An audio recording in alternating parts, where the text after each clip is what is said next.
Enjoy your time here and find peace in the stories we tell.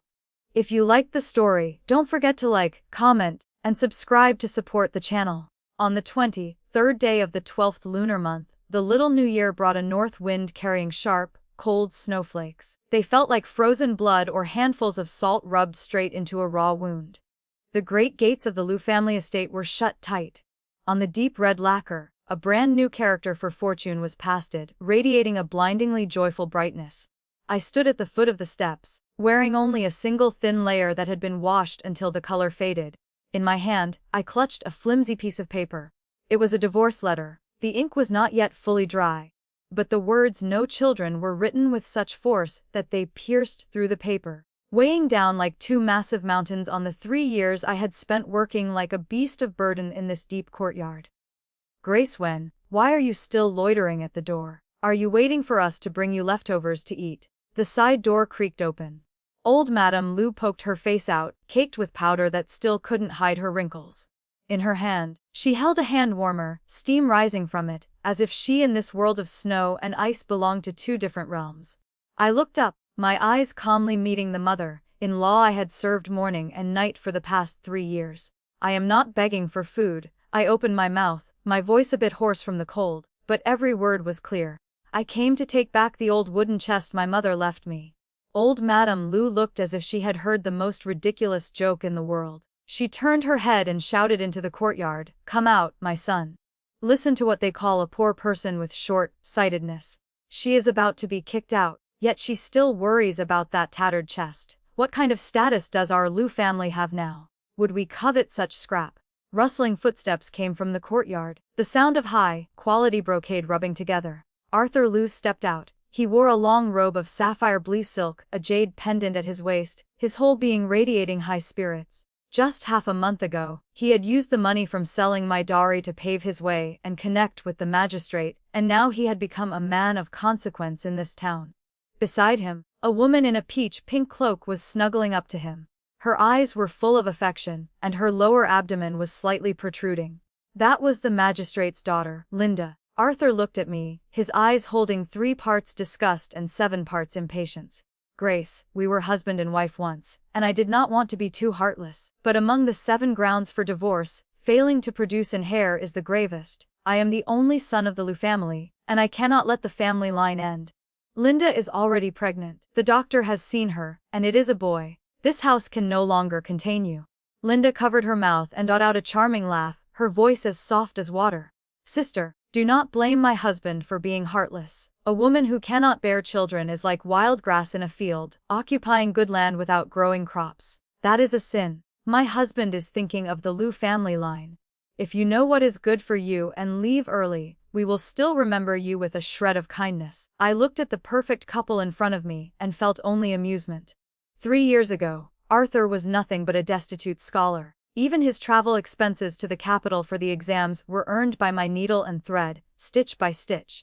Now that he had risen to success, those past favors had become a stain he was eager to wash away. "Arthur," I ignored Linda and looked straight at the man who had once soared mountains and oceans, promising me a lifetime as a couple. "Years ago, when I married into the Lu family, my dowry consisted of 300 taels of white silver, 10 acres of good farmland, and 2 shop fronts. Where are those things now?" Arthur's face changed and his eyes shifted evasively. "Those were things you voluntarily brought out to subsidize household expenses. They are spent, so what logic is there in asking for them back? Besides, you ate white rice at the Lu family home for 3 years. Did that not cost money?" "White rice?" I laughed coldly, my eyes sweeping over the brocade coat with hidden patterns on old Madame Lu. That was the coat I had ruined my eyes staying up to embroider last winter.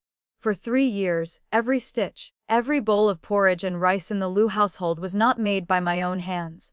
When my mother-in-law was paralyzed in bed for half a year, I was the one who cleaned her filth and served her until she recovered. When you went to the capital for exams, I pawned my jade bracelet for your travel fees. Now, with one phrase about white rice, you want to erase it all."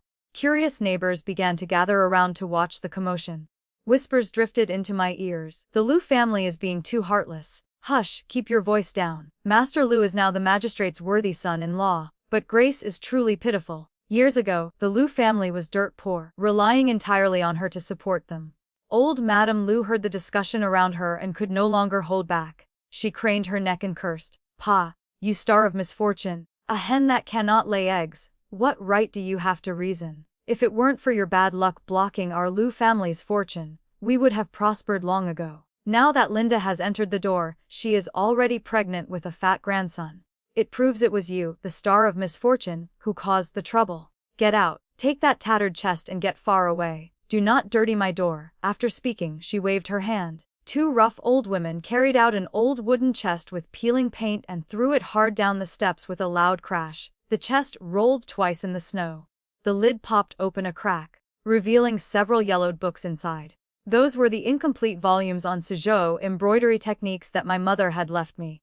In their eyes, this was just a pile of worthless trash. But in my eyes, this was the capital to save my life in the future. I walked down the steps, bent over, silently lifted the wooden chest, and brushed off the snow debris. Linda looked at my desolate appearance, her eyes overflowing with a smug smile. She deliberately stroked her belly and raised her voice. "Sister, now that you are leaving, I am afraid you won't even have a roof to shelter you from the rain and wind. How about I reward you with a few coins so you can buy 2 steamed buns? Do not starve to death on the streets and ruin the reputation of our Lu family." Saying this, she took out a few coins from her sleeve, like giving alms to a beggar, and casually threw them on the ground. The coins fell onto the snow with a crisp sound and quickly sank into the drift. Arthur looked at me and let out a pretentious sigh. "Grace, take it. Solve your own problems from now on." I stood up straight. I did not even glance at the coins on the ground. Instead, I hugged the heavy wooden chest, my eyes sharp as knives scraping across the faces of the family of 3. "Arthur, I accept the divorce letter today." My voice was not loud, but it carried far in the cold wind. "From now on, men marry and women marry, and the 2 sides are no longer related. But I, Grace, leave these words here today." I paused, my eyes gradually turning cold, as if the blizzard filling the sky had condensed in their depths. "What the Lu family owes me today, in the future, I will personally claim back, both principal and interest." Arthur was shocked by my gaze and took a step back, immediately turning his shame into anger. "Mad woman, truly unreasonable. Mother, close the door. From now on, she is not allowed to step half a foot into the Lu family home." Bang! The large door slammed shut, shaking the accumulated snow from the eaves. I stood outside the door. The cold wind slipped into my thin collar, chilling me until my bones ached. But I did not cry. Tears are the most useless things, especially at a time like this. I touched the divorce letter in my chest, then felt the 3 meager coins hidden close to my body. This was my last asset. The sky was getting dark and the snow was falling heavier. I hugged the wooden chest, walking unsteadily toward the south of the city. That was where my maiden home was. Although I knew the hope was slim, in such a desperate situation, people always unconsciously want to find a haven. Passersby were rushing, everyone hurrying home to celebrate the little new year. Only I was like a wandering ghost drifting through this human world filled with laughter. Passing by a bun shop, the hot aroma rushed straight into my nose. My stomach couldn't help but growl, and my insides felt like a hand was fiercely clawing at them. I stopped, looking at the white, plump buns in the steamer, and swallowed. Get out, you smelly beggar, do not block my business." The bun shop owner waved a rolling pin, driving me away with a look of disgust. I lowered my head, hugged the chest tightly in my arms and walked away quickly. After walking for about an hour, I finally arrived at the door of the Wen family's small courtyard. The lights were on in the yard, and the faint sounds of children laughing and the smell of food drifted out. I tremblingly reached out and knocked on the door knocker. "Who is it?" It was a holiday. The door opened, and the person who opened it was my sister-in-law Wanda. She was still chewing a piece of fatty meat in her mouth, her lips glistening with grease. Seeing it was me, she froze for a moment, immediately looked me up and down, and the expression on her face instantly became incredibly colorful. "Oh my, isn't this Grace? Why run back here instead of enjoying blessings at your husband's house in such heavy snow? And look at this state." I tried to suppress my humiliation and whispered, "Sister-in-law, I have been divorced.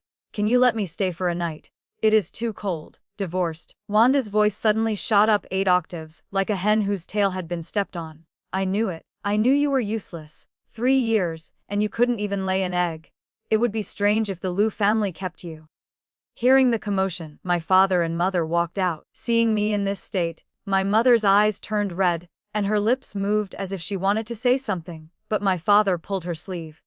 My father clasped his hands behind his back, his brows furrowed tightly into a frown, looking at me as if looking at something filthy. Grace, a daughter married out is like spilled water. You have been divorced by the Liu family, so you are a discarded wife of the Liu family. It is a holiday, and you come back to your maiden home. Are you trying to bring bad luck to us? Brother, you are about to discuss marriage. If people know there is a divorced sister in the house, which family's girl would still be willing to marry in? My mother whispered, Old man, the snow is so heavy outside, and Grace is dressed so thinly. Shut up. Wanda snatched the words and cursed. Mother, you are truly soft-hearted. If you let her in, can we still get through this new year? The fortune of the whole family, old and young, will be ruined by her. Besides, there is no empty room in the house for her to stay.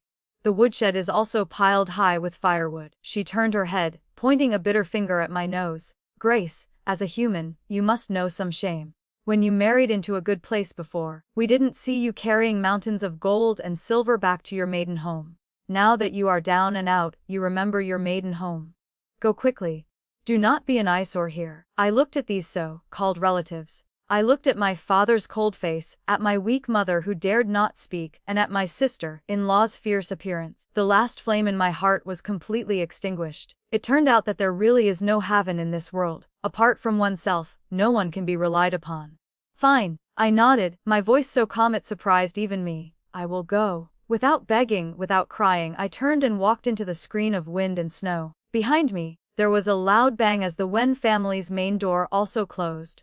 The world was a patch of dead silence, leaving only the sound of feet crunching on the snow. I did not know how long I had walked until my legs lost feeling, until darkness began to swarm before my eyes, passing by a dilapidated temple on the outskirts of the city. I really could not walk anymore. The temple door was ajar and it was pitch black inside. I pushed the door open, and a smell of mold mixed with dust hit my face. By the faint light reflected from the snow, I saw that the statue of the deity had long since collapsed. Only a pile of dry straw was stacked in the corner. I immediately sat down on that pile of dry straw, hugging the wooden chest tightly to my chest for warmth. My stomach hurt from hunger, and the cold was like 10,000 needles pricking into my marrow. Was I going to die here? I closed my eyes, my consciousness beginning to blur a little. Right at this moment, a very faint sound suddenly came from deep within the pile of straw. Mother, water. The voice was immature but revealed a weakness near death. I forced my eyes open, the fine hairs on my body standing up. There was someone. I forced my stiff body to move, following the sound. In the darkness behind the deity statue, brushing aside the messy grass, I saw a small figure. It was a little girl about 5 or 6 years old. The child wore a set of coarse cloths that were loose and ill-fitting, covered in bloodstains and mud. Her small face was flushed red with fever, her lips dry and cracked, peeling. Her brows were furrowed tight, obviously enduring extreme pain. On her forehead was a startling wound, the blood already coagulated into a dark purple color. Mother, do not leave me. I will be obedient. The child was delirious, her small hand clawing in the air, as if trying to grasp a life-saving straw. In that instant my heart felt as if it had been fiercely struck by something. Tonight, I was discarded by my husband's family and driven away by my maiden family, tasting enough of the warmth and coldness of the human world. And this child in this cold, desolate temple was also struggling on the edge of life and death, just like me at this moment. I reached out and grasped that small, burning hot hand. Do not be afraid. I heard my dry voice echo in the empty temple. The child's hand was very hot, hot enough to burn, like a piece of charcoal just out of the furnace.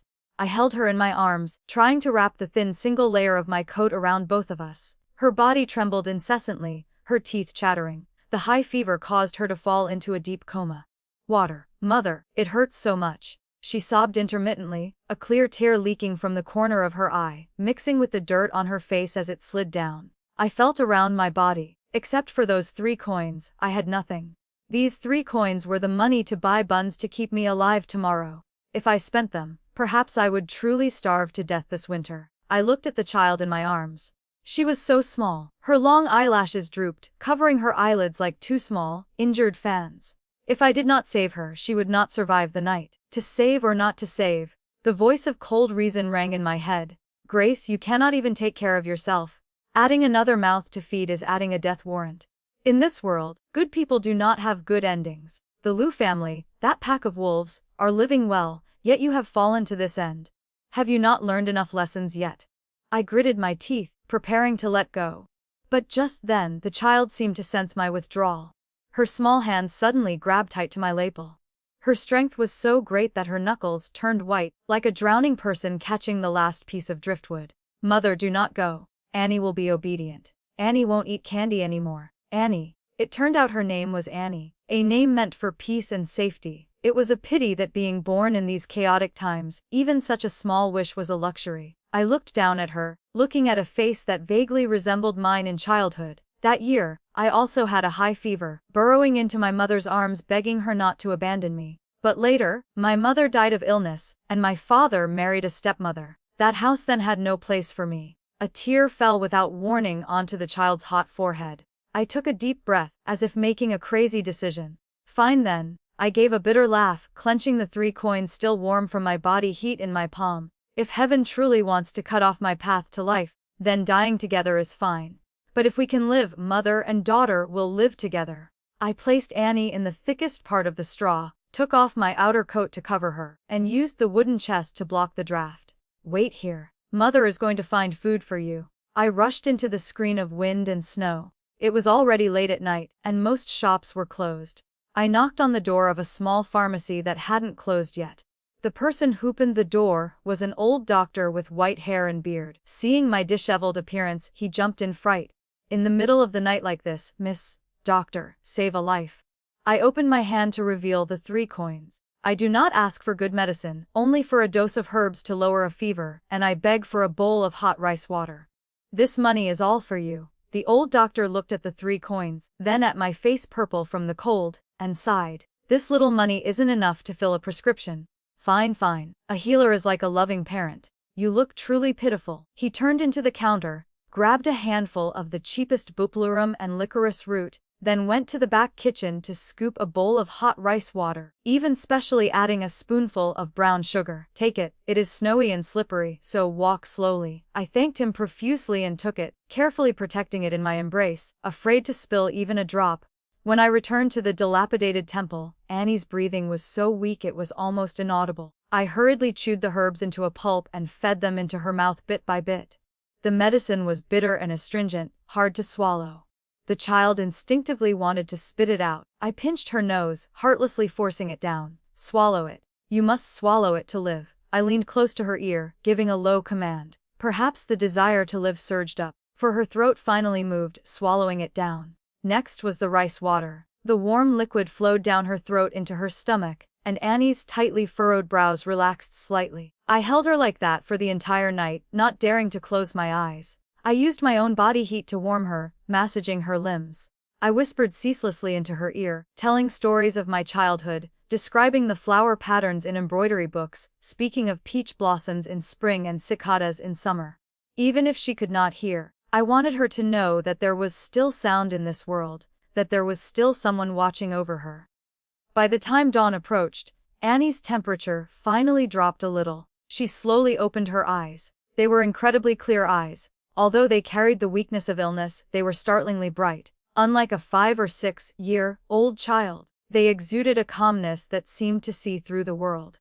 She stared at me for a while, her gaze moving from my face to the thin clothes on my body, then shifting to the wooden chest blocking the wind. Then she opened her mouth, her voice hoarse but firm. It was you who saved me.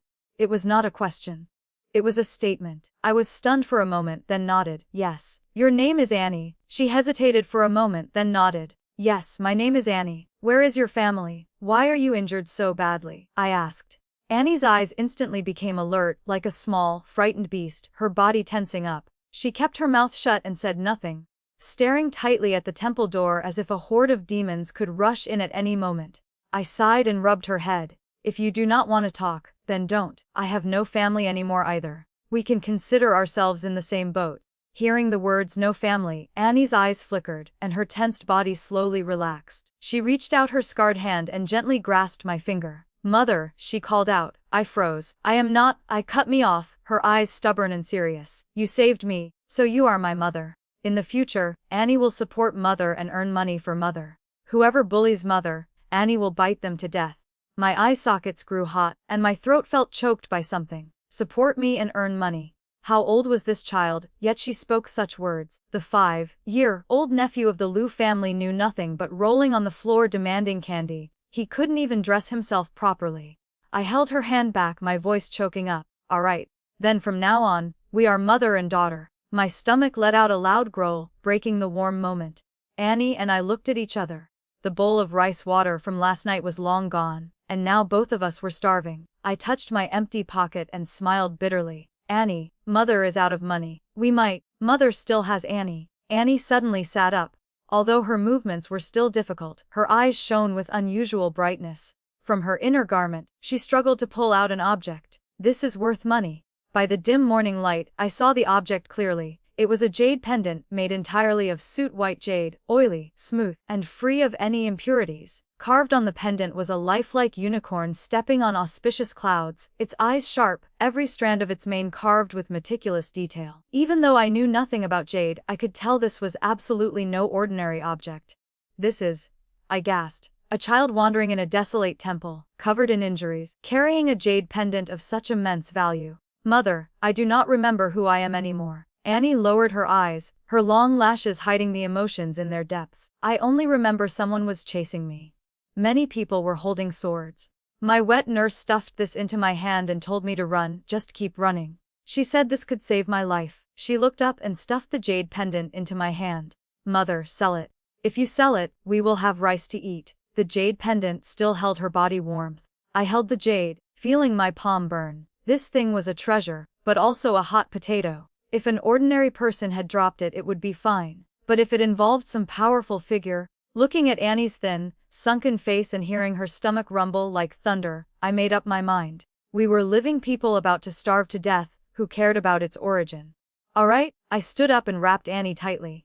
We will go exchange it for money. But remember, the origin of this jade is unknown. We must be careful. Annie nodded, a trace of cunning flashing in her eyes that did not suit her age. Mother, go to the biggest pawnshop. Small shops cannot swallow this piece of meat.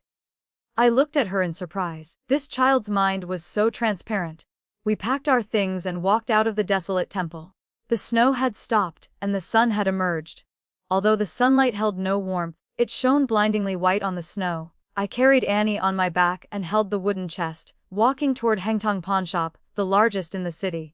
At that time, I did not know that this single step would completely rewrite my life, and the child on my back would become my sharpest blade against this ungrateful world. The threshold of Hengtong Pawnshop was very high, high enough to look down on the masses. I took a deep breath, hugging Annie as I stepped inside. The counter was as high as a person. The chief appraiser sitting inside was a thin middle-aged man wearing a pair of round glasses, his eyes sharp as a hawk's. He looked down from above, glanced at us, and snorted coldly through his nose. Beggars go elsewhere. This is not a charity hall. I did not speak. I simply stood on my tiptoes and gently placed the unicorn jade pendant on the counter.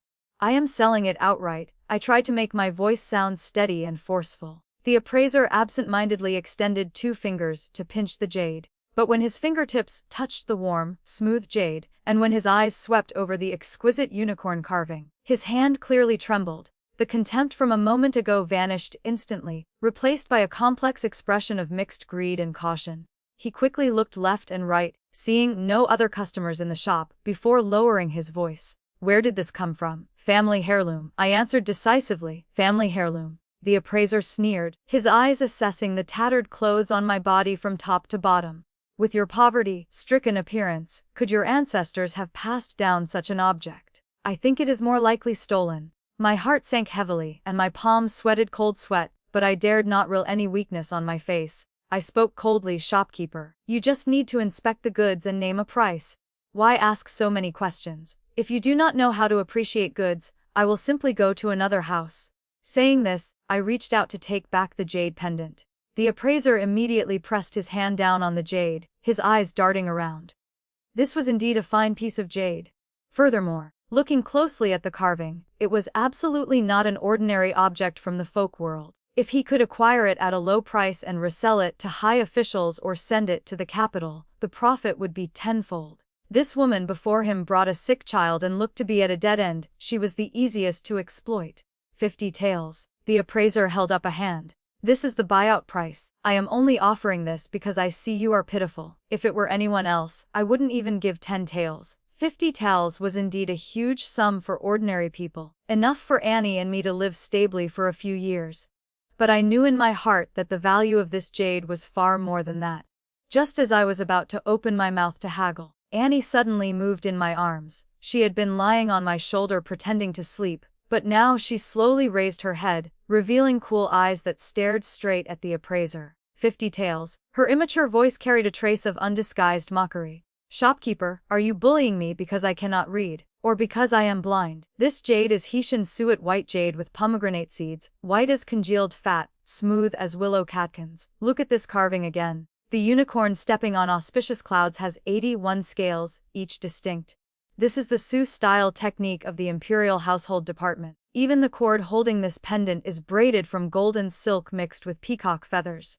The appraiser's face changed, his mouth falling slightly open as he looked in disbelief at the little girl who wasn't even as tall as the counter. Annie did not stop. She pointed to the back of the jade pendant. Most importantly, carved on the back are the 4 characters, Chang Le Wei Yang, everlasting joy. Rumor has it that jade pendants of this regulation are extremely rare in the market. 50 taels. Are you trying to buy just the cord? You little brat, what do you know? The appraiser turned angry from shame, but a layer of fine sweat had already seeped out on his forehead. The jade is good, but in this trade, this is a taboo object. I have to bear the risk to take it in. 50 taels is not a small amount. If it violates a taboo, then why do you still want to buy it? Annie asked back, her eyes sharp as knives. You also know this is a taboo object. If my mother takes it to the magistrate's office and says she found it, could she get a reward from the magistrate? Or perhaps we should go across the street to Jubao's studio and ask. I hear the shopkeeper there loves collecting rare items. The appraiser was completely panicked. Every word this little girl spoke hit his weak point. If this jade went to the magistrate, it would be confiscated, and he wouldn't get a single copper coin. If she went to his competitor, he would not only miss a chance to get rich, but might also be mocked by his peers. Moreover, this child was so young yet could recognize the techniques of the Imperial Household Department at a glance. Thinking carefully about her background was terrifying. He wiped the sweat from his forehead and switched to a fawning smile. Oh my, little ancestor, do not be angry. Asking a high price and paying a low price is just business. So, how much do you want? Annie held up 3 fingers. 300 taels. The appraiser breathed a sigh of relief. Although 300 taels was a lot, it was still within an acceptable range. Fine. 300. It is 3,000 taels. Annie coldly cut him off. What? The appraiser nearly jumped up. 3,000 taels? Are you robbing me? Even if you added up all the pawnshops in this town, we don't have that much ready silver. Then we pawn it. Annie's style suddenly changed. This was her true purpose. She tugged at my sleeve, signaling me to speak. I instantly understood her intention. This jade pendant was too precious. Selling it outright would not only mean a suppressed price, but once it was released, if there really was an issue with Annie's identity, the clue would be severed. Pawning it would get us emergency money, while temporarily storing the jade here. Shopkeeper, I took over, my tone slightly softer. Children don't understand things and speak nonsense. We don't want to make things difficult for you. We won't sell this jade pendant anymore, only pawn it. The appraiser looked at me suspiciously. Pawn for how much? 200 taels, pawn. I held up 2 fingers. This jade pendant stays with you temporarily. The limit is half a year. Interest will be calculated according to trade rules. But during this time, you cannot show the jade to others, nor can you damage it in the slightest. If I do not redeem it after half a year, this jade belongs to you. At that time, sell it for however much you like. Even if you sell it for 3,000 taels, that is your skill. The appraiser calculated quickly in his heart. 200 taels in exchange for the right to hold this jade for half a year. If this woman couldn't redeem it, he would make a huge profit. She was destitute and carrying a sick child, let alone half a year. She probably wouldn't be able to gather 200 taels of principal plus interest in a lifetime. This was truly a guaranteed profitable deal. Don't. The appraiser slapped the table, afraid I would change my mind. 200 taels it is. The paperwork was drawn up quickly. The pawn ticket was written, and I pressed my thumbprint. The appraiser counted out 200 taels in banknotes and some loose silver pieces, handing them to me.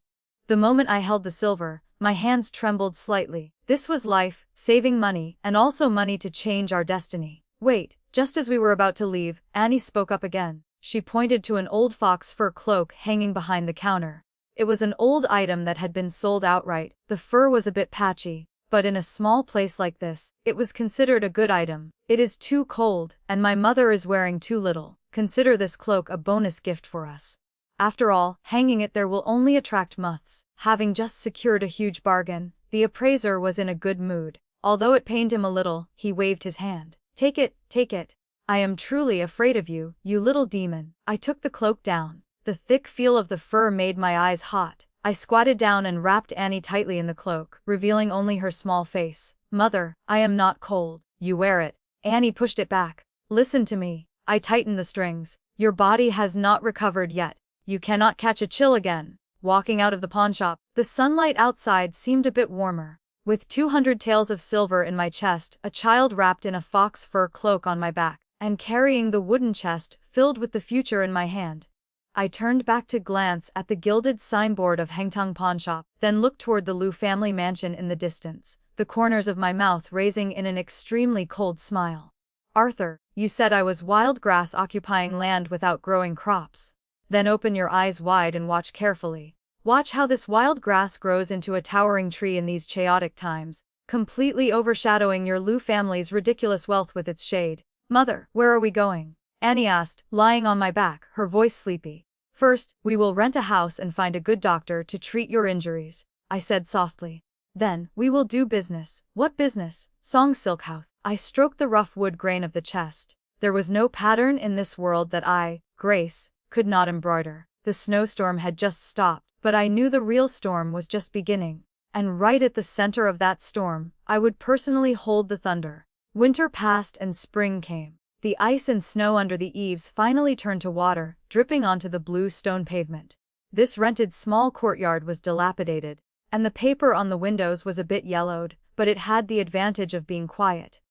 The charcoal brazier in the room was not burning vigorously, but the bone-chilling cold of winter was gone. I sat by the window, the silver needle in my hand flying swiftly over the taut silk. Mother, that is the 108th stitch. Annie sat on a small stool nearby, helping me organize the silk threads. She arranged the tangled threads neatly according to the shades of color, without a single error. Her small hands were unimaginably dexterous, but what was more frightening was her gaze, focused as if she were solving a complex mathematical problem. I paused the needle in my hand, looking at her in some surprise. What? 108. Mother just changed thread colors 3 times. Red thread used 36 stitches, gold thread used 42 stitches, and turquoise thread used 30 stitches.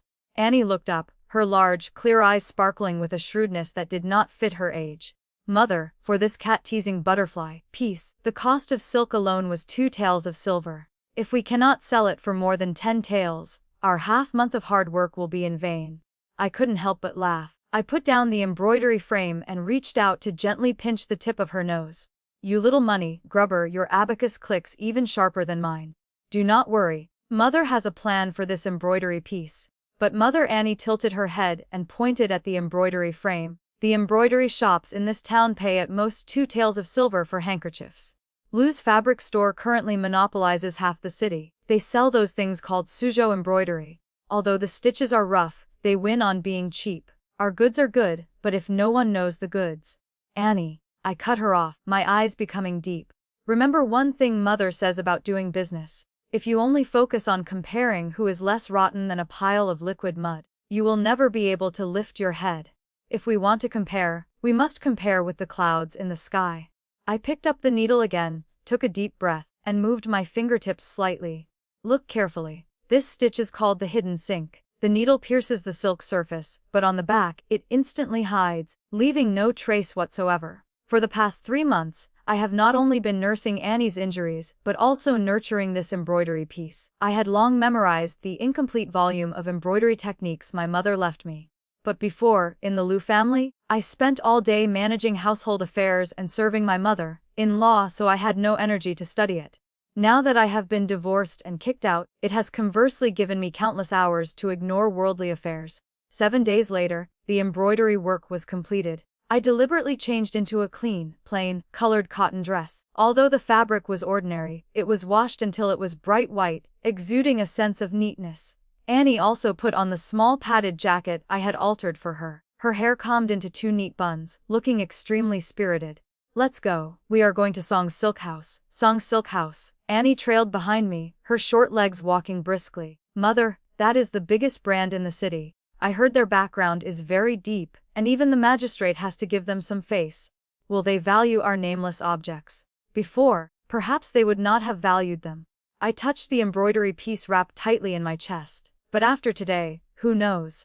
Song's Silk House was located on Vermilion Bird Street, the most bustling street in the city. The facade was imposing, with 2 stone lions looking majestic. Before even entering the door, one could smell a faint fragrance of high-quality agarwood. Just as we stepped over the threshold, a young clerk came forward to meet us. He looked us up and down. Although he did not say anything unpleasant, the enthusiasm in his eyes clearly faded a few degrees. Does this lady want to buy fabric or order clothes? The cheapest fabric here costs 1 tal of silver per foot. I ignored his implication and simply said calmly, I am not buying things. I am selling things. I want to see your shopkeeper. The young clerk frowned, a bit impatient, and waved his hand. Go, go, go. We have fixed embroiderers here. We do not buy odd goods from outside. Besides, looking at how you are dressed, what good things could you possibly bring out? Do not dirty our place. Is this place paved with gold bricks or built with jade? How can a single look make it dirty? Annie suddenly poked her head out from behind my back, her voice crisp yet carrying a chill. Opening a door to do business relies on eyesight. You chase people out before even seeing the goods.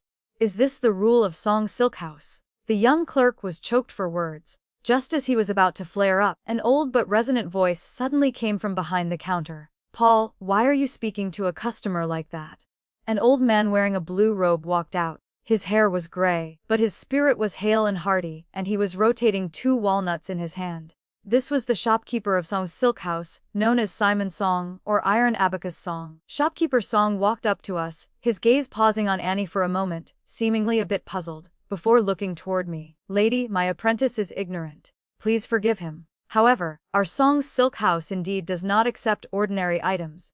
If the lady wants to sell embroidery, turn left out the door and walk 300 steps to a small market. Is it an ordinary item or not? The shopkeeper will know at a glance. I did not waste any words. I directly placed the cloth bundle from my chest onto the counter and untied the string. In that instant the shop, which had been a bit dim, seemed to light up. It was a round fan. On the face of the fan, a white cat was pouncing on a colorful butterfly fluttering in the air.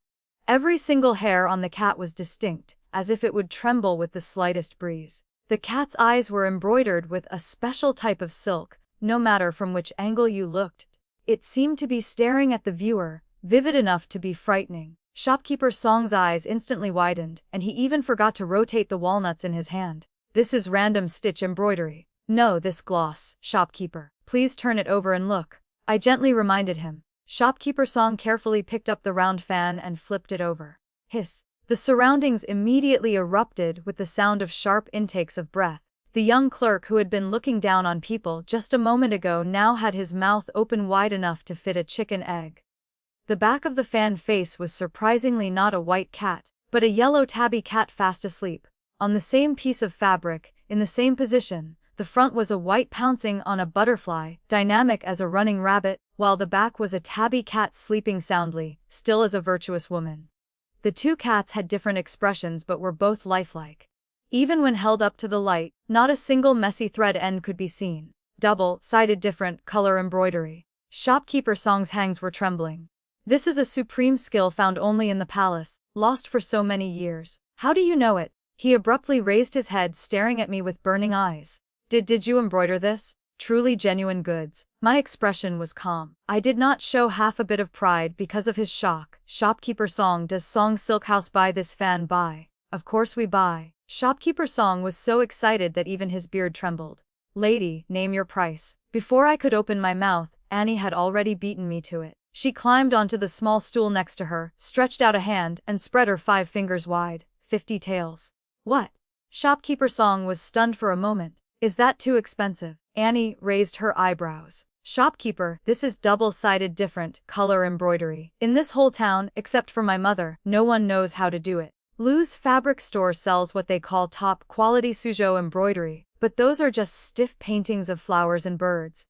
They cannot compare to even a single hair on this cat. If you place this fan in your shop as the treasure of the store, won't those official madams and young ladies trample your threshold? By then, the money you earn will not stop at just these 50 taels. Shopkeeper Song looked at Annie and suddenly laughed. Good, what a sharp-tongued little girl. You make sense. I will buy it for 50 taels. However, he turned his head to look at me, his eyes adding a few degrees of merchant shrewdness.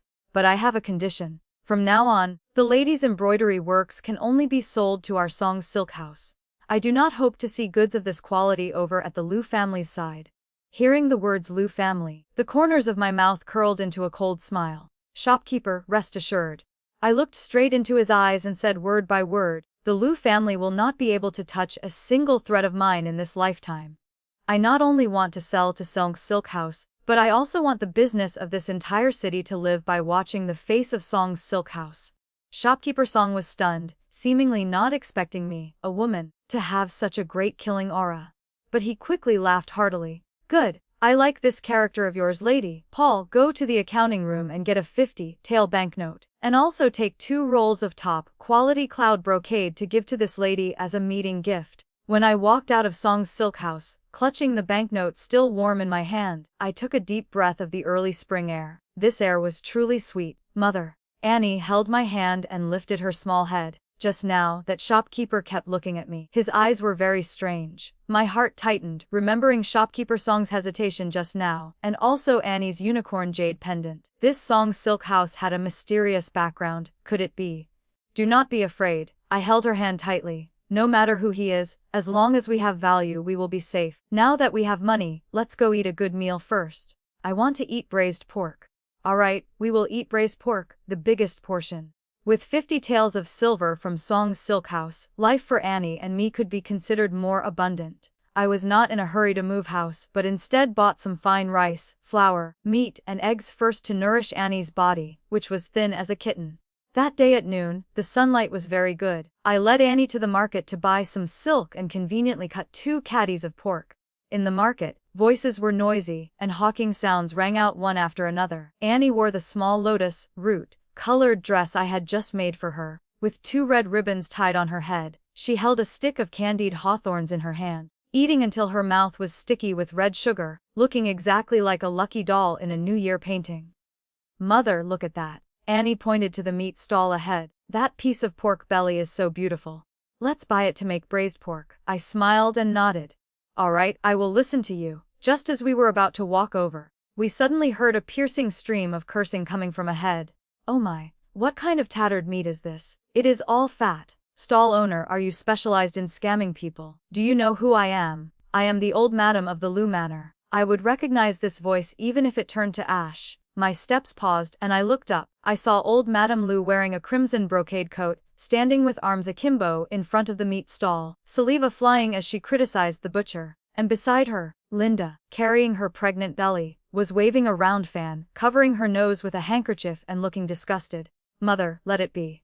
Linda spoke coquettishly. This kind of low-class place inherently has no good things. We should just order servants to go to the Gathering Immortal's restaurant in the city to book a banquet. The smell here is too strong, it is fuming so much that the child in my belly is uncomfortable. Oh my golden grandson cannot suffer. Old Madame Lu immediately switched to a different face, carefully supporting Linda. You are right.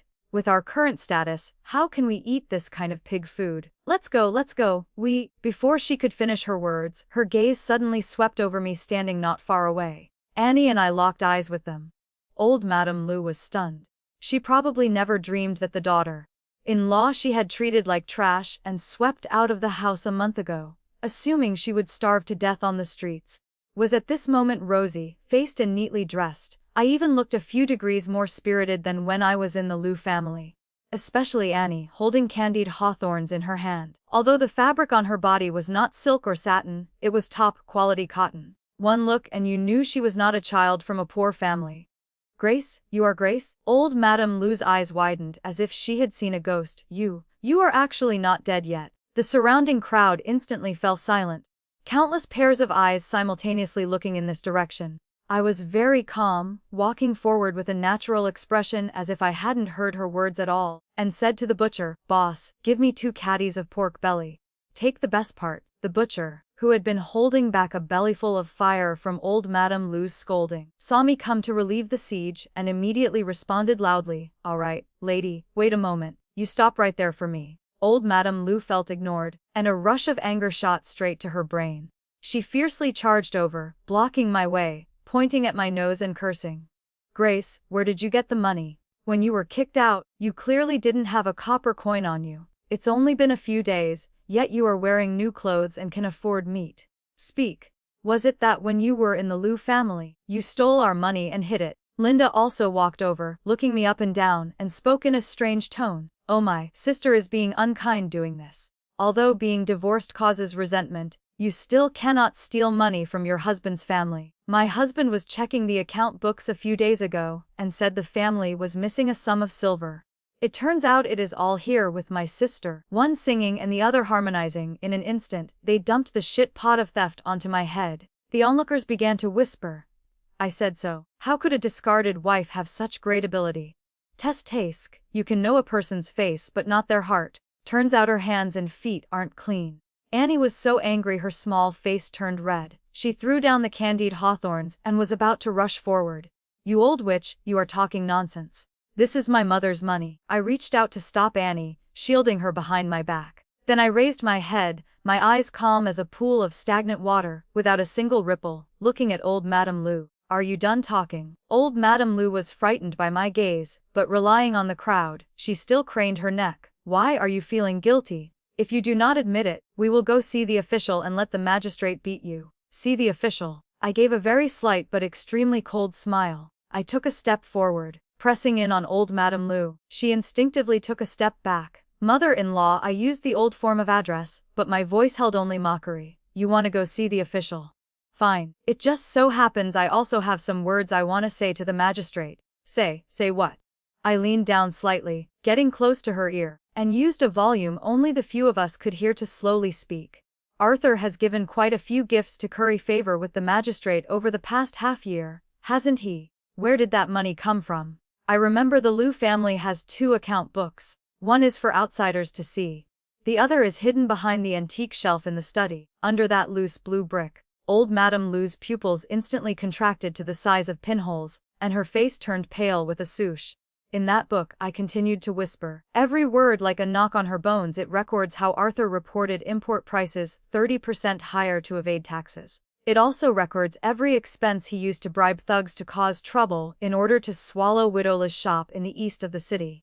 Oh, that's right. There is also that Jade Guanyin statue given to the magistrate. Its origin doesn't seem very legitimate either, does it?" You, old Madame Lu trembled all over, her finger pointing at me, shaking like she had palsy. "How do you know? I managed the household for 3 years. I am clear about exactly how many rats are in the Lu family." I stood up straight, restoring my normal volume, and looked at her coldly. "Mother-in-law, you tell me. If I tell these things to the magistrate, or tell those merchants who were harmed by the Lu family, how much longer can Arthur hold on to this title of worthy son-in-law?" Old Madame Lu opened her mouth wide, like a chicken being strangled by someone. She opened her mouth but couldn't make a sound. Cold sweat as big as beans rolled down her forehead. Although she didn't understand business, she knew clearly that if this kind of leverage fell into the hands of the government, it would be a great disaster of family destruction. Although Linda didn't know exactly what I had said, seeing old Madame Lu looking like she had seen a ghost, she also panicked in her heart. "Mother, what did she say?" "Shut up. Go quickly." Old Madame Lu seemed to suddenly wake up. She grabbed Linda's hand, not even caring about the meat she hadn't bought yet, and squeezed out of the crowd in an unbearable state. "Go home. Hurry home." "Ouch. Mother, what is going on?" Linda wobbled and nearly fell flat on her face, looking at their fleeing figures. Just like 2 stray dogs with their tails between their legs, the surrounding crowd watched in a daze. What is going on? Why was old Madame Lu scared to that extent? I turned around, took the meat the butcher handed over with a natural expression, paid, and said, "Let's go, Annie. Let's go home and make braised pork." Annie raised her head, her eyes full of little stars of adoration. "Mother, What did you say to that old witch just now? Why was she so scared her face turned green? I held her hand, walking under the sunlight, the corners of my mouth raising in a faint smile. Nothing. I just told her that as a human, if you are not clean, your leverage will forever be in the hands of others. Mother, you are truly amazing. This counts as nothing. I rubbed her head, my gaze looking toward the undulating rooftops in the distance. True power is making it so they don't even have the qualification to be afraid, and can only look up. This was just a small warning. Arthur, since you were heartless, do not blame me for being unjust. Did you think that account book was just me speaking randomly? No, that is the first death warrant I prepared for you. 3 months later, in early summer, the annual embroidery competition of Zhangzhou kicked off at the city god temple square. This was not only a festival for the embroideresses of Zhangzhou but also a battlefield where major brands fought for reputation. Whose embroidery work could win first prize at the assembly? That person would gain the qualification to supply goods to the emperor. The business for that entire year would be worry-free. In previous years, this top position was always something in the pocket of Lu's fabric store. After all, Arthur was willing to spend money to hire skilled embroiderers, and adding his relationship with the magistrate, no one dared to compete with him. On the square, a high platform had been erected, flags fluttering, gongs and drums shaking the sky. Arthur wore a brand new purple robe, sitting in the seat of honor for the Merchant Guild, holding a teacup with a look of smug satisfaction. Sitting beside him, Linda, whose belly was already very large, was peeling grapes and feeding them into Arthur's mouth. Husband, for this 100 birds paying homage to the Phoenix piece, we hired the 3 best embroiderers in Suzhou and spent half a year to complete it. Linda laughed coquettishly. If this top position does not belong to our Lu family, then who else? Arthur huffed proudly. That is natural. If we win the qualification of Imperial Merchant again this year, our Lu family's business can expand to the capital. By then I will also get you a title of Lady of Mandate to play with. Oh my, shopkeeper Lu really talks big. A voice carrying a few degrees of mockery rang out. Shopkeeper Song waved a folding fan, walking over leisurely. Behind him, several clerks carried a huge embroidery frame covered with red cloth. Arthur glanced at him, smiling with his mouth but not his eyes. So it is shopkeeper Song. Is Song's silk house also here to join the fun this year? I remember you only sell fabrics and do not touch embroidery. We didn't touch it before because we hadn't met good goods. Shopkeeper Song said with squinting eyes. This year, our luck is good. We obtained a peerless masterpiece, specially brought here to broaden everyone's horizons. Peerless masterpiece. Arthur sneered. In this city of Zhangzhou, except for my Lu family, who dares to claim they are peerless? Then just wash your eyes and watch. Shopkeeper Song did not get angry. He walked straight to the spot belonging to Song's silk house and sat down. With the sound of a gong, the embroidery competition officially began. Each brand displayed their works one by one. Some embroidered peonies, some embroidered landscapes. Although they were all exquisite, in the eyes of insiders, they were ultimately standard and lacked a bit of soul. Finally, it was the Lu family's turn. Several clerks carried a huge embroidery piece, 2 meters long, onto the stage. The red cloth was lifted, and the whole hall gasped. Good, truly 100 birds paying homage to the phoenix. On the surface, a phoenix was spreading its wings to fly, surrounded by 100 birds. The colors were brilliant, resplendent in gold and jade. Although the stitching technique followed the rules, it won on its grand momentum and luxurious materials, truly enough to shock people's hearts. Arthur stood up, clasping his hands to greet all sides, his face full of a smile confident of victory. Several gentlemen on the judging panel and officials in charge of purchasing also nodded repeatedly. It seemed the top spot this year would again belong to the Lu family. Yes, this style is indeed rare. Just as the chief examiner was preparing to announce the result, shopkeeper Song stood up. Wait. The goods from our Song silk house have not been shown yet. Arthur pursed his lips in disdain. Shopkeeper Song, do not embarrass yourself anymore. I do not believe there is anything that can compare to my 100 birds paying homage to the phoenix. Shopkeeper Song paid him no mind, turning around to shout loudly toward the backstage, please invite Lady Grace. Hearing the name Lady Grace, the hand holding the teacup Arthur trembled violently. Hot tea splashed all over him. He abruptly raised his head, only to see me leading Annie by the hand, slowly walking up from the side of the high platform. I was not wearing any magnificent clothes, just a plain moonlight, white dress, my hair pinned up with a wooden hairpin. But standing there, my back straight and my bearing calm, I actually stood out more than Arthur in his purple robe. Beneath the stage, the crowd instantly exploded like a pot of boiling oil. Isn't that the discarded wife, Grace of the Liu family? Why is she representing Song's silk house? Does she even know embroidery? Arthur's face instantly turned black as the bottom of a pot. He pointed at me and shouted in rage, Grace, what right does an abandoned woman like you have to stand here? This is the important ground of the Merchant Guild, not a place for you to act wild. I didn't even give him a glance. I simply walked to the embroidery frame next to shopkeeper Song and reached out to grab a corner of the red cloth. Whether I have the right or not, we will know after seeing. My wrist applied force, and the red cloth slid down like flowing water. The square, which had been noisy and bustling, suddenly fell into a dead silence in this instant. There was no resplendent gold or jade, no flashy red or green. It was an embroidery piece that wasn't very large, and could even be called somewhat plain. On the picture was a river full of cold snow, a solitary small boat, and an old man in a straw raincoat sitting alone fishing by the cold river. But this picture made people feel a bone-chilling coldness and loneliness. Those ripples on the river surface were not embroidered flat, but used a chaotic stitch technique never seen before. Layer upon layer, it looked as if the water was truly flowing. The sky full of flying snow used extremely thin silver thread, appearing and disappearing under the sunlight, as if real snow were falling. The most superb part was that old man.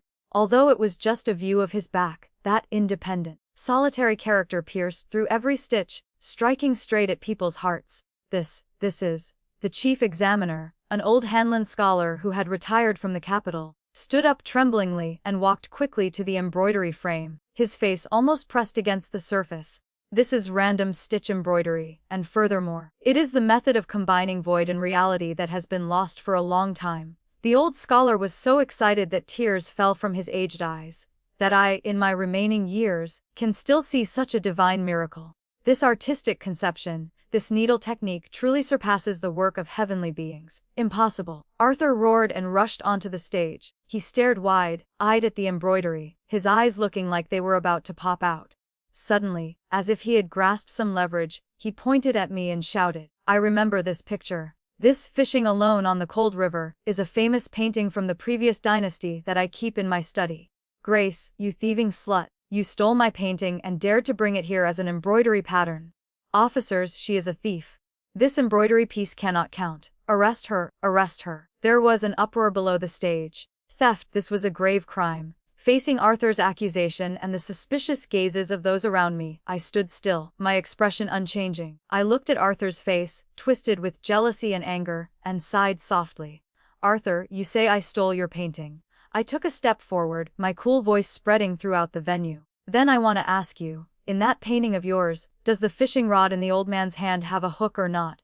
Arthur froze, instinctively recalling, then said, Of course it has a hook. How can one fish without a hook? I smiled. Then open your blind eyes and look clearly. I pointed to the fishing line, thin as a spider web, on the embroidery surface. In this embroidery piece of mine, the old man is not fishing for fish, but for the heart. Therefore, the fishing rod is straight and has no hook. The old Hanlon scholar leaned in to look, immediately slapping the table in praise. Marvelous, marvelous. Like Zhang Taegong fishing, those willing take the hook. This modification is truly the touch that brings the dragon to life, granting this picture a new soul. This is absolutely not plagiarism or theft, this is creation. Arthur's face turned pale, but he still hadn't given up. Then how do you prove this needle technique was created by you? Maybe you stole it from some master. You want me to prove it? I cut him off, taking a silver needle from my sleeve and casually pulling a black thread from the silk basket next to the embroidery frame. Annie, recite. Yes, mother. Annie, who had been standing silently beside me, suddenly spoke, her voice crisp and resonant. The random stitch method uses the needle as a pen and thread as ink. The first layer lays the foundation, chaos within order. The second layer creates the structure, crisscrossing. The third layer dots the eyes, void and reality generating each other. Following the sound of Annie's recitation, the silver needle in my hand danced like lightning in the air. I did not use cloth, but demonstrated directly on a piece of discarded white silk. My hand was so fast that only an afterimage remained. In less than the time it takes to burn a stick of incense, an eye appeared on the white silk. An old, deep eye, as if it had seen through the vicissitudes of the world. That was the backward glance of the old man. The entire venue was silent. This was the crushing weight of true ability. In the face of absolute technique, all slander became pale and powerless. I retracted the needle and threw that piece of white silk at Arthur's feet. Arthur, do you still need me to prove it? Arthur looked at the eye at his feet. That gaze seemed to be mocking his ignorance and baseness. His legs went soft, and he actually collapsed onto the ground in front of everyone. At this moment, victory and defeat were decided. Not only the victory of this embroidery competition, but also the turning point of the grievances between me and the Liu family. From now on, the positions of offense and defense had shifted. Arthur's collapse did not put an end to this farce, on the contrary, the real storm had only just lifted a corner. Wait! A majestic shout exploded like thunder, tearing through the cheers that had just boiled over on the square. The crowd parted like a tide to both sides as several bailiffs holding killer staffs opened a path with fierce expressions. Immediately after, a blue sedan chair was lowered. The curtain was lifted, and a middle-aged man wearing official robes and carrying a pobily stepped out. It was the parent official of this Jiangzhou city, and also Arthur's current father-in-law, Magistrate Liu. Seeing him arrive, Arthur acted like a drowning man clutching driftwood. He rolled and crawled over, hugging Magistrate Liu's thigh and wailing, "Father-in-law, you must enforce justice for your son-in-law. This wicked woman stole my family heirloom painting and publicly humiliated me. She is slapping you in the face." Magistrate Liu frowned in disgust but still reached out to help Arthur up. His small, shrewd eyes swept across the high platform, finally landing on me, his gaze so gloomy it could drip water. This official heard there were people fighting and causing trouble here, so I specially came to take a look. Magistrate Liu clasped his hands behind his back and slowly walked onto the high platform, exuding full official authority. This official took a look at that embroidery piece from below just now. The technique is indeed unique. But he suddenly changed his tone, his eyes abruptly becoming sharp. However, why does this official find this needle technique a bit familiar? It looks very much like the imperial needle technique used in the palace, strictly forbidden from being spread outside. Grace, you are a discarded wife hiding in the countryside. Where did you learn this kind of technique? Could it be stolen? This hat of stealing imperial techniques was 100 times more serious than Arthur's accusation of stealing a painting. If convicted, it would be a beheading crime. The commoners below the stage instantly fell silent as winter sickened us. Even the old Hanlon scholar who had been excited just now dared not make a sound. Commoners do not fight with officials. This has been an iron law for thousands of years. Shopkeeper Song's expression changed, and he was about to step forward to speak, but I reached out to stop him. I looked at this high and mighty parent official, my heart a sheet of ice. This was power. He could turn white to black and call a deer a horse. In this world, without a backer, talent is an original sin. But I, Grace, was no longer the little wife who knew how to bow her head and be submissive.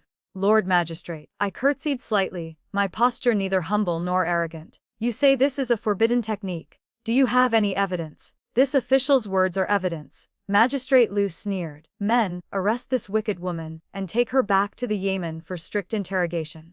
Seal that embroidery piece as well, it will be evidence in court. Several bailiffs rushed up like wolves and tigers, the chains in their hands clanking. Who dares to touch my mother? Annie suddenly rushed in front of me, spreading her arms wide, like a small beast protecting its parent. Her tiny figure looked so frail in front of the bailiffs, but the flames of fury burning in her eyes forced those big men to instinctively stop their steps. If the Lord wants to arrest someone, you must make people convinced. Annie raised her head, her voice crisp. If an official can convict someone just by moving his lips, then what is the use of the laws of the Daking dynasty?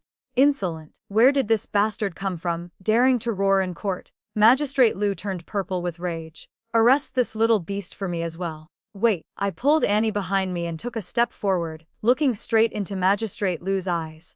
My voice was very light, but steady as the 1,000-year-old rocks standing outside Jiangzhou city. Since the Lord suspects the origin of this needle technique, this common woman begs to prove her own innocence.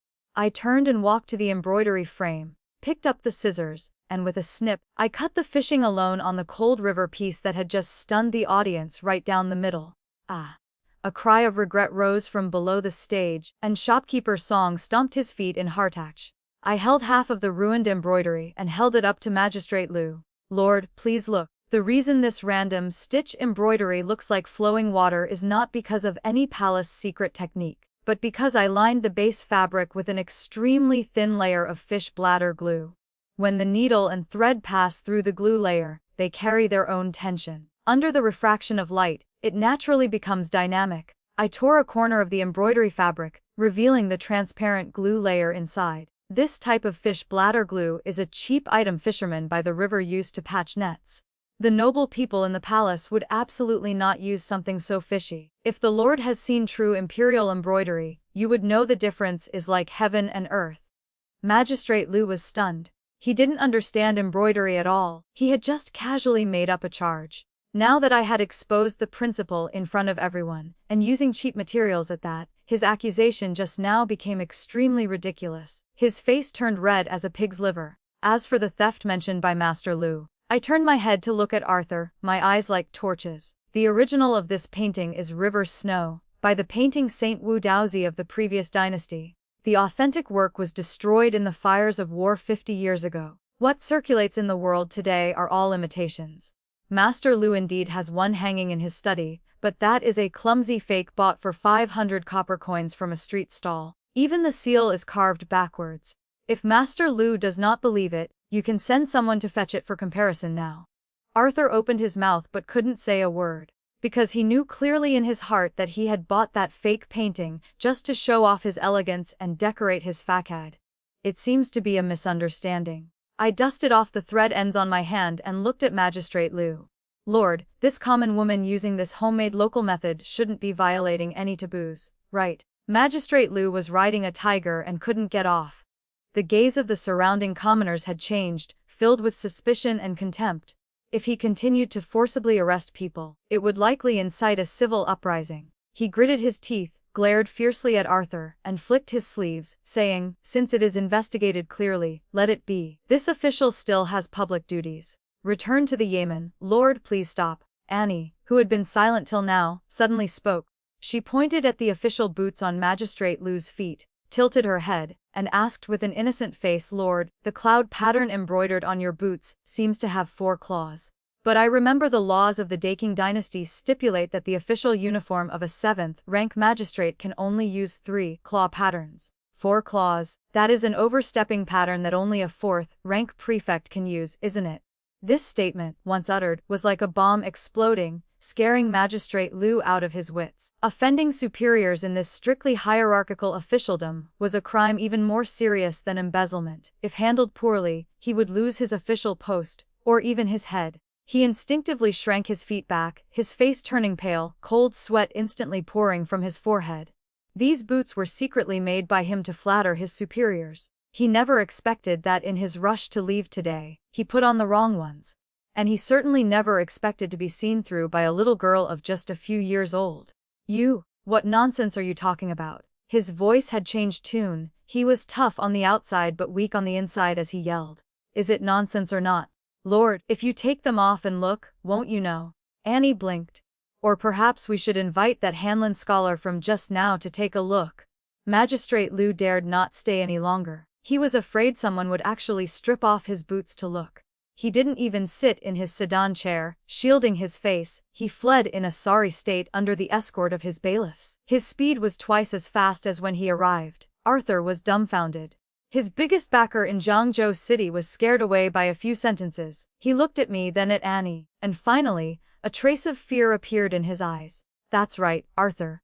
Your backer has collapsed." I walked up to him, looking down from above at the man paralyzed on the ground. "Next, it is my turn." I turned to face the crowd standing open, mouthed below the stage, and announced loudly, "From today onwards, Song's Silk House officially accepts orders. Whatever Lu's fabric store can do, my Song's Silk House will do for half the price. What the Lu family cannot do, my Song's Silk House can also do. The embroidery business of this entire Xianxia City, I, Grace, want it all." Good. Shopkeeper Song was the first to clap in praise. Immediately after, thunderous applause resounded to the clouds. This day was destined to be recorded in the commercial history of Xianxia City. A discarded wife stepped on the faces of her ex-husband and the magistrate, officially stepping onto the stage of power. However, I knew this was just the beginning. A villain like Arthur would not be willing to let it go. He lost in the open, so he would definitely stab me in the back in the dark. But I had already sharpened my knife waiting for him. Half a month after the embroidery competition, the threshold of Song's silk house was almost trampled flat. Orders flew in like snowflakes. Not only rich local households in Zhangzhou, but even merchants from neighboring counties heard the news and came. Shopkeeper Song was so happy he couldn't close his mouth. That very night, he expanded the embroidery room and recruited over 20 more embroideresses, handing them all over to me for training. I did not hide my trade secrets either. I broke down the basic stitches of random stitch embroidery into simple versions to teach the embroideresses. Although they couldn't embroider my divine charm, it was more than enough to handle ordinary orders. Meanwhile, Lu's fabric store was as deserted as a run-down temple. To save the business, Arthur lowered prices by 30%, but still, no one paid attention. After all, who would want to buy things from a shop that had neither skill nor character? A dog will jump over a wall when desperate. A person will go mad when cornered. Late that night, the moon was dark and the wind was high. I was in the accounting room checking this month's ledgers. Annie was beside me grinding ink. "Mother, the Lu family has been very quiet these past few days." Annie suddenly spoke. The ink stick in her hand paused. "It is quiet to the point of being abnormal." I looked up at her. "You mean, the day before yesterday, I saw Arthur on the street." Annie's small brows furrowed. "He went to Black Dog Alley in the West City. That place is full of desperados and rogue scoundrels. When he went in, he had a heavy bundle in his chest. When he came out, he was empty-handed." My heart went cold. Black Dog Alley. That was the ulcer of Zhangzhou City. As long as you paid money, they would do any dirty job. It seemed he really wanted to jump over the wall. I put down the ledger and walked to the window, pushing it open a crack. The wind outside was a bit strong, blowing the swaying tree shadows like demons baring their fangs and claws. "Mother, what should we do?" "Report to the officials," Annie asked. "Report to the officials." I laughed coldly. The magistrate is his father-in-law. What use is reporting to the officials? It would only alert the snake by beating the grass. I turned to look at Annie, my eyes becoming sharp. "Annie, are you afraid?" "Not afraid." Annie shook her head, her eyes firm. "Mother said, only the weak wait for judgment. The strong are the ones who set the rules." "Good child." I rubbed her head. "Since he wants to play with fire, then we will give him a hand, and let this fire of his burn a little more vigorously." 2 days later, late at night. It was the driest time of early summer. The warehouse of Song's silk house was located in the warehouse district in the south of the city. Piled up here were hundreds of bolts of silk, and recently completed embroidery works, worth a fortune. At the third watch, several black shadows sneakily groped into the alley. They carried buckets of oil, their faces covered, and skillfully pried open the back door of the warehouse.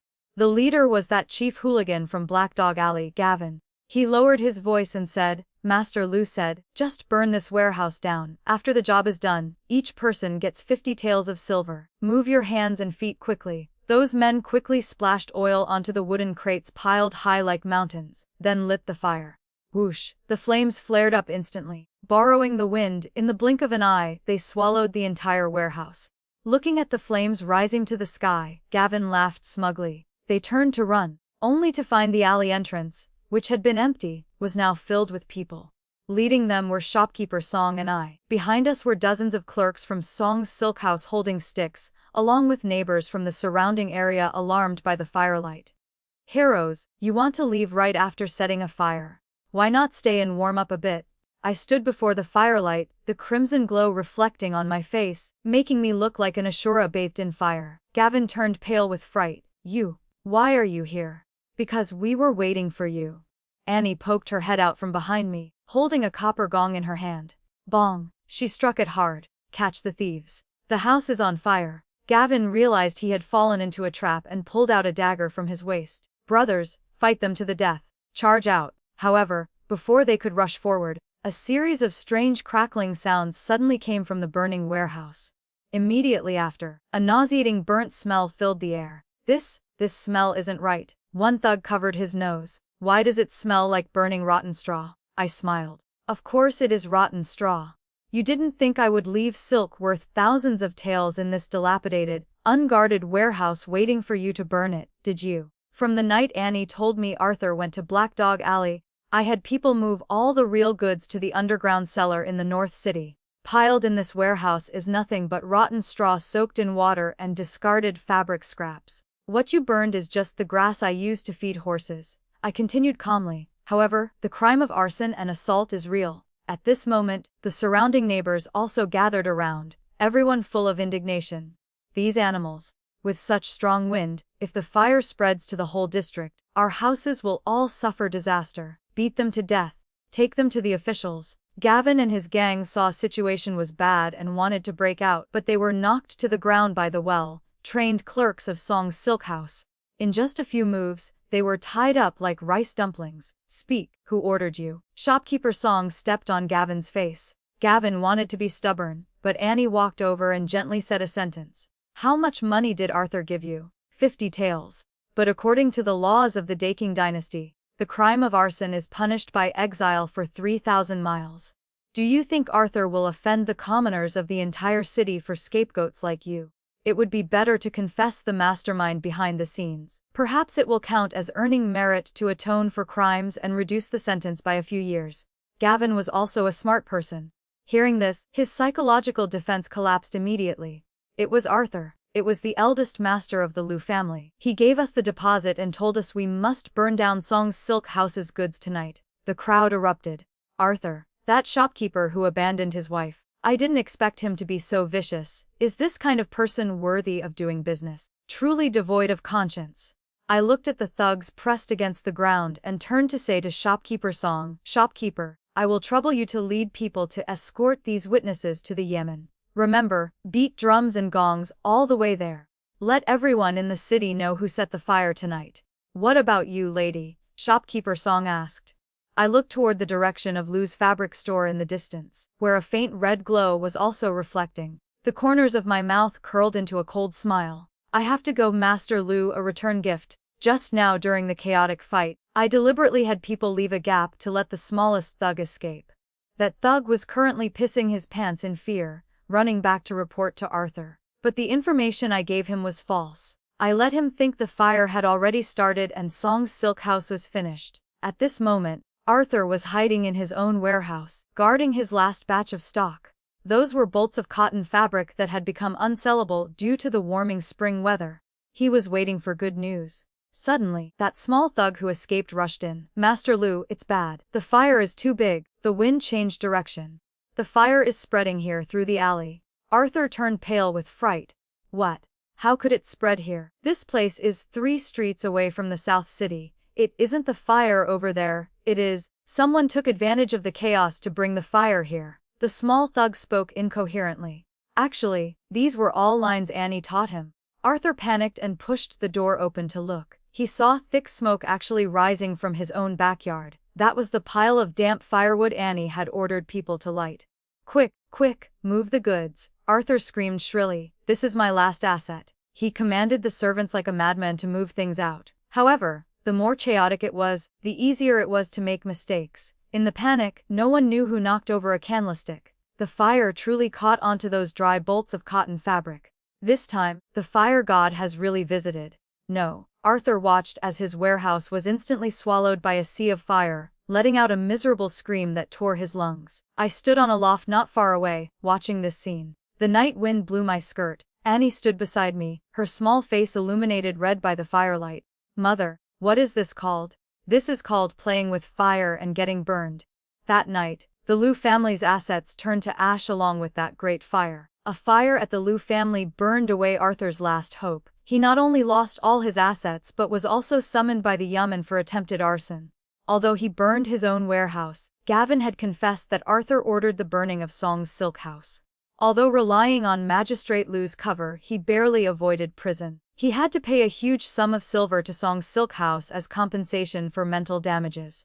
Arthur went completely bankrupt. It was heard that Linda, that magistrate's daughter, seeing the Liu family's ruin, didn't even give birth to the child. She directly aborted the fetus, stole old Madame Lu's last pair of gold bracelets, and ran back to her maiden home. But I did not relax because of this. I knew the business of Song's Silk House was getting bigger and bigger, and had touched the cake of too many people. Relying solely on shopkeeper Song's connections was already a bit insufficient to suppress the situation.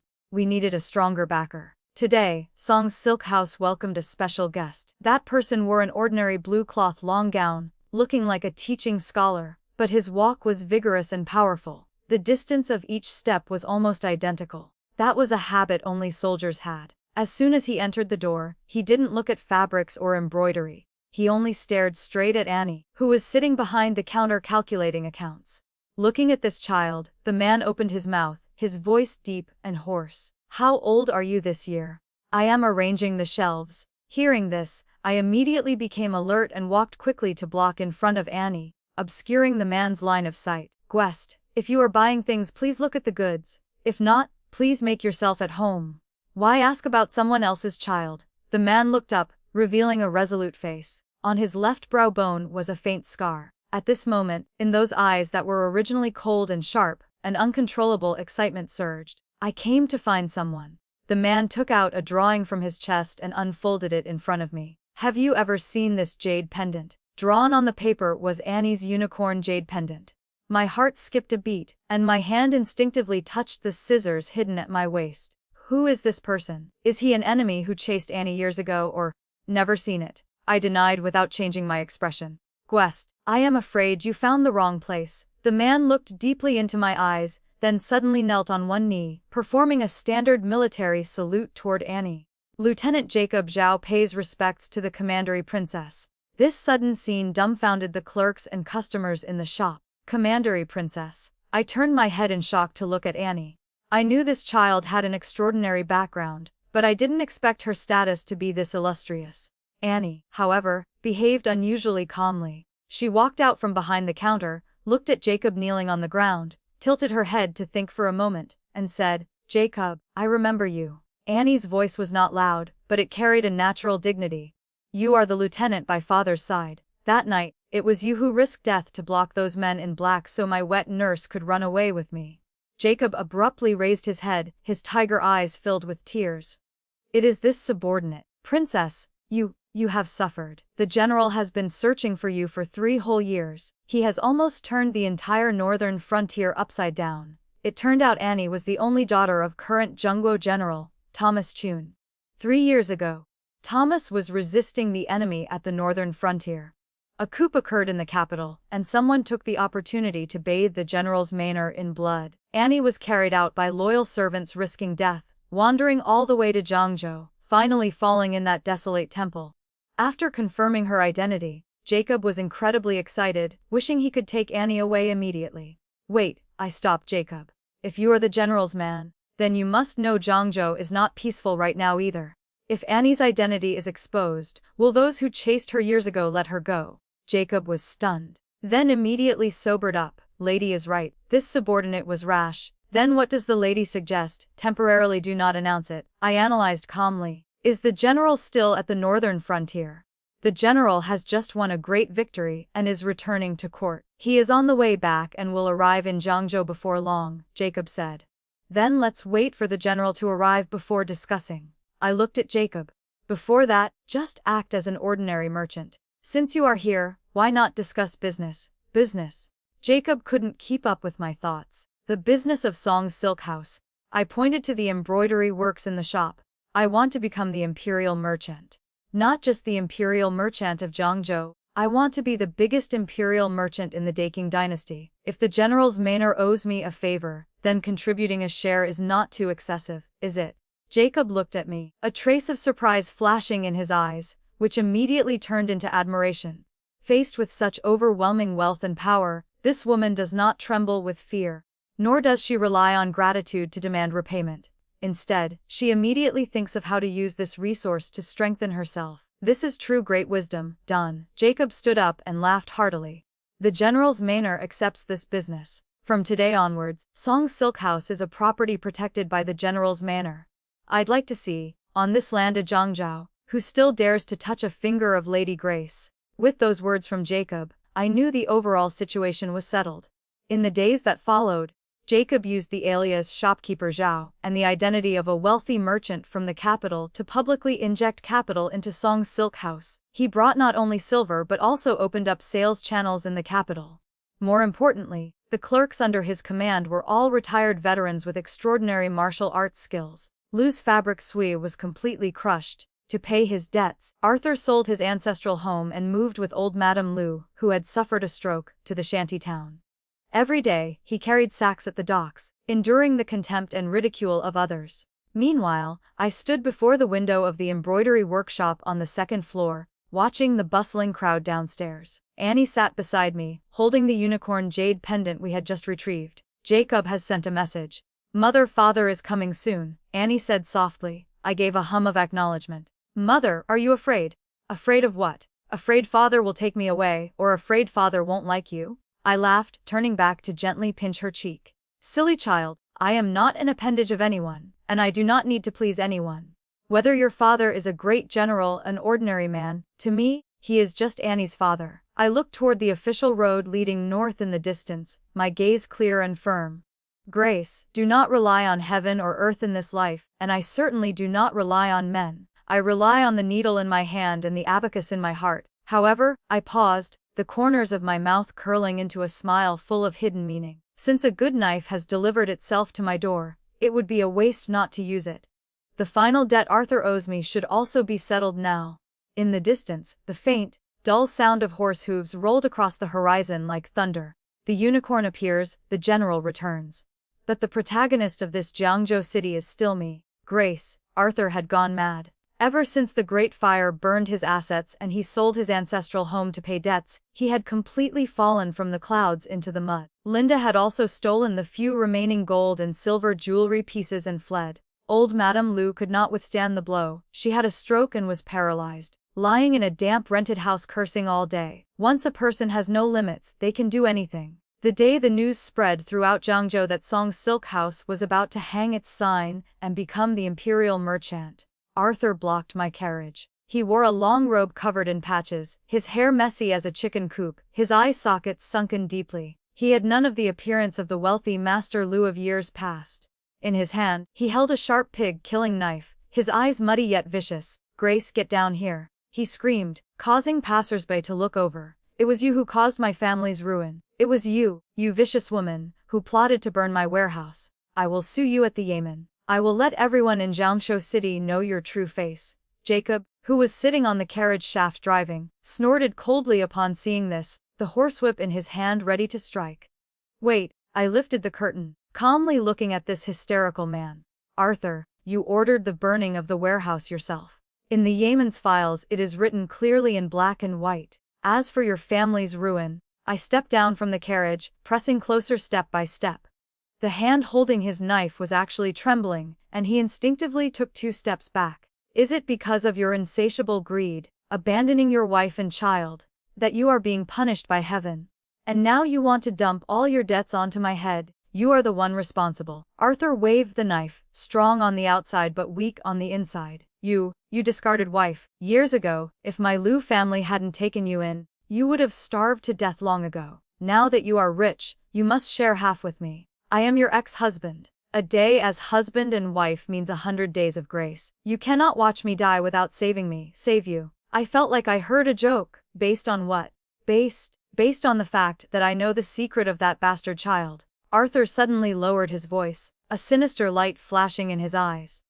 That day in Black Dog Alley, I heard about it. That child has an imperial jade pendant on her. She is a fugitive criminal, isn't she, Grace? You are harboring a fugitive of the imperial court. This is a grave crime punishable by the execution of 9 generations. If you don't give me 1,000 taels, no, 10,000 taels of silver, I will go to the government office to report you. So he was planning this. I looked at him, a flicker of pity flashing through my eyes before disappearing. Fool, dying, yet thinking you've grabbed a life-saving straw. Fine, I smiled brilliantly. Then go sue. It just so happens I have an old acquaintance I want to introduce you to. Before my words landed, the ground suddenly shook. Boom, boom, boom. It was the sound of heavy, orderly horse hooves rolling across the horizon like thunder, shaking the windows along the street until they buzzed.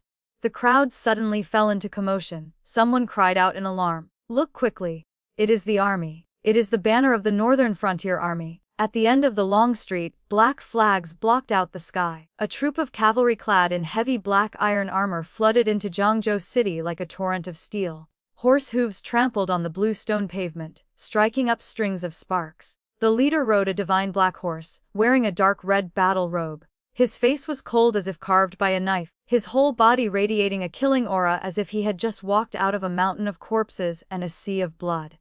It was the Zhengguo Grand General, Thomas. The entire street fell instantly silent. The commoners knelt one after another, not daring to breathe loudly. Arthur was scared silly by this aura. With a clang, the sharp knife in his hand fell to the ground.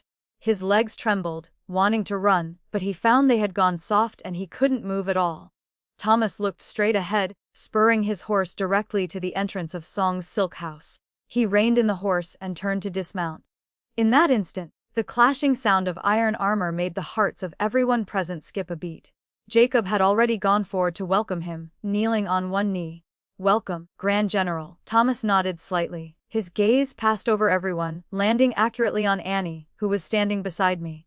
The eyes of this decisive general, who killed without blinking, actually turned red at this moment. His Adam's apple bobbed up and down, and his outstretched hand trembled slightly, seemingly unable to believe everything before his eyes. "Nianer." His voice was hoarse, carrying endless guilt and longing. "Father is late." Annie had been holding my hand tightly, but seeing this tall man at this moment, the guard in her eyes finally dropped bit by bit. It was the connection of blood, the broad embrace from the depths of her memory. "Father." Annie let go of my hand, throwing herself into Thomas's arms like a little swallow. Thomas lifted her up in one scoop, hugging her tightly, as if wanting to embed her into his own flesh and blood. At this moment, the tender affection of this man of steel moved listeners to tears. A long time later, Thomas calmed his emotions. He held Annie and turned around, his eyes finally looking toward me. What kind of eyes were those? Deep, majestic, yet carrying undisguised gratitude and admiration. "Lady Grace." Thomas faced me and actually performed a solemn, grand bow. "Thomas thanks the lady for saving my life and protecting my daughter." For this grace and kindness, even if Thomas is crushed to pieces, it would be hard to repay. The whole audience gasped. A dignified Zheng Grand General was actually bowing to a merchant woman. I turned sideways to avoid receiving the full bow, my expression calm. "General, you are too serious.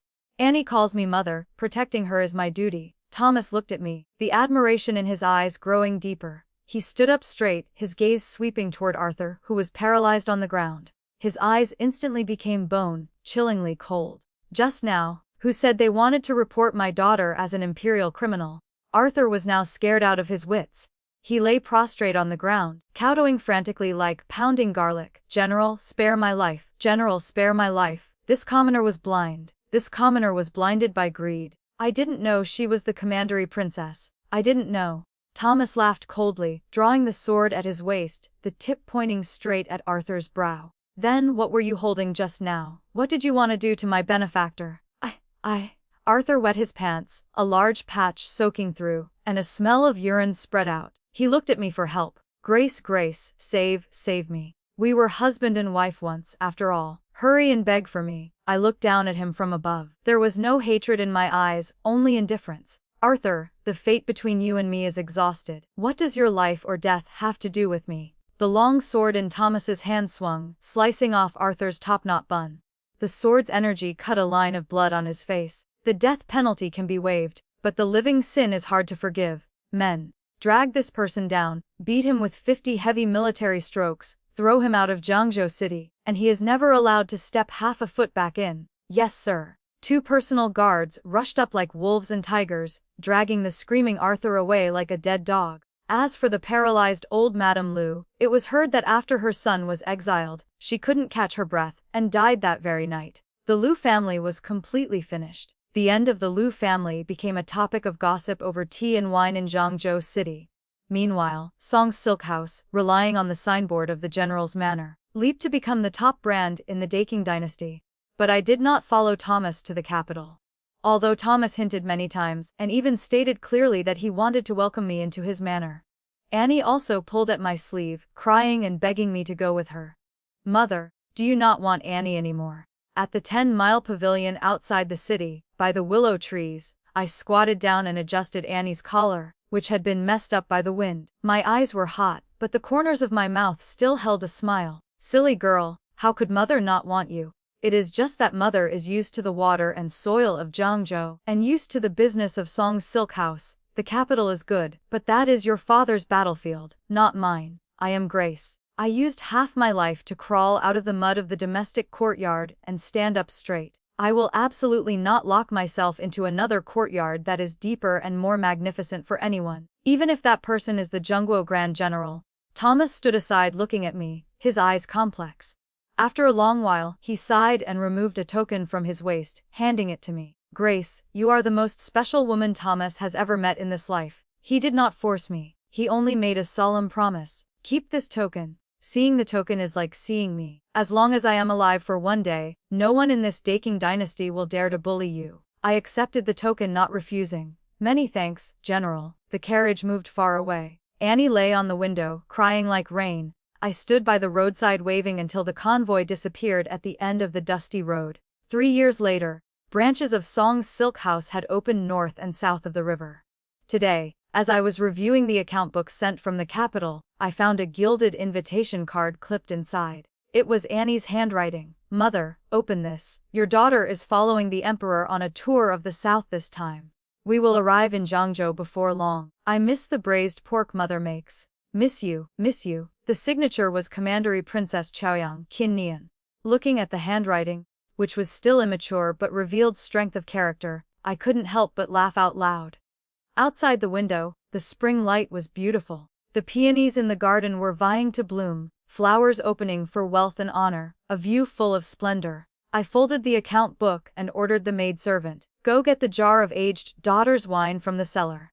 Also, tell the kitchen to prepare the best pork belly. Yes, proprietress. I walked to the mirror, looking at the woman reflected there. Her brows and eyes were relaxed, her bearing graceful and unhurried. The discarded wife who once trembled in the snowy night had died in the past long ago.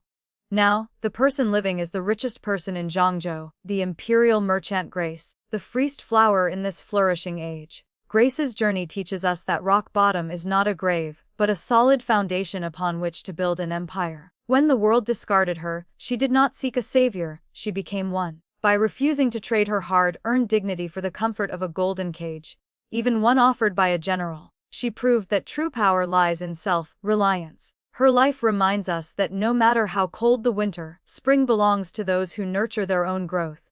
Do not wait for someone to hold the umbrella. Rely on your own skill and wisdom to master the storm. The story ends here for now. If it touched your heart or left you thinking, I'd love to hear your thoughts in the comments. Please like, subscribe, and share Raccoon Tale to help more stories come to life. See you in the next tale.